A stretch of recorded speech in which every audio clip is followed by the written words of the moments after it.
तपास तर चालूच आहे.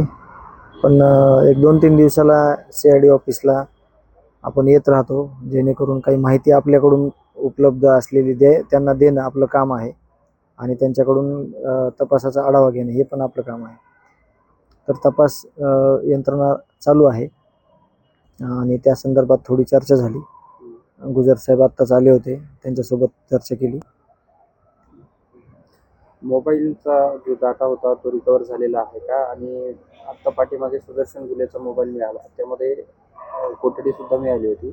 ते लॉक आणि डाटा रिकवर झाला याबाबत रिकवर झाला डाटा, तो सगळा डाटा रिकवर झाला अशी माहिती आहे. त्या संदर्भातील आत्ताच मी घेतलेली की तो मोबाईलमधील डाटा रिकवर झालेला आहे आणि तो पूर्ण त्यांच्याकडे आता हस्तगत आहे. काय महत्त्वाचे पुरावे त्या मोबाईलमधून मिळालेत का? आणि विष्णू चाटेच्या मोबाईलबाबतचा काय तपास सुरू आहे का? तपास चालू आहे त्याचा. तो देखील डाटा त्यांनी रिकवर केलेला आहे आणि काही गोष्टी गोपनीय आहेत, त्या आपल्याला ते सांगू शकत नाहीत. तपास पूर्ण होईपर्यंत त्या गोष्टीचा क्ल्यू आपल्याला देत नाहीत ते, जेणेकरून त्याच्यात कुठं अडथळा त्यांना नाही आला पाहिजे.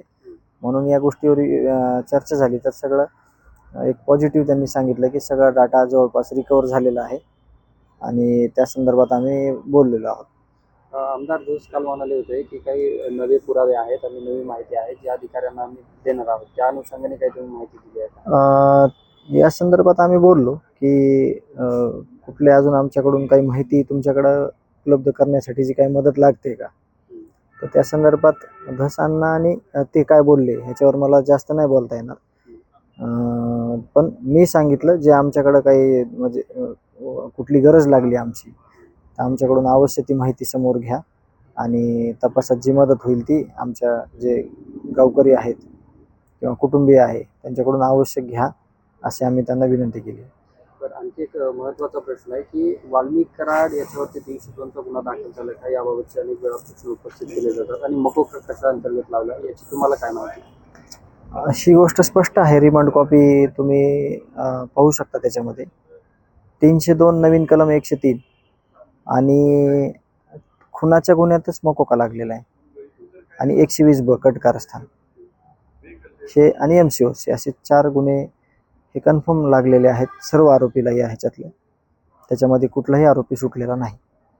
मंत्री धनंजय मुंडेंच्या बाबत राजीनाम्याची मागणी जी आहे ती जोर धरते, मात्र तुमची कुठलीही यामध्ये भूमिका पाहायला मिळते? आमची भूमिका पहिल्यापासून एकच आहे. जे आरोपी आहेत, जे दोषी आहेत, ज्या आरोपींना ज्यांनी पाठबळ दिले, जे आरोपी ज्यांनी पोसलेत, ज्या आरोपी आणि जे कोणाचे संबंध असतील त्या सगळ्या लोकांना शिक्षा देण्याचं काम आम्ही मुख्यमंत्री साहेबाकडे ती विनंती केलेली आहे. मग मुख्यमंत्री साहेब हे गृहमंत्री आहेत, जिम्मेदार व्यक्ती आहेत.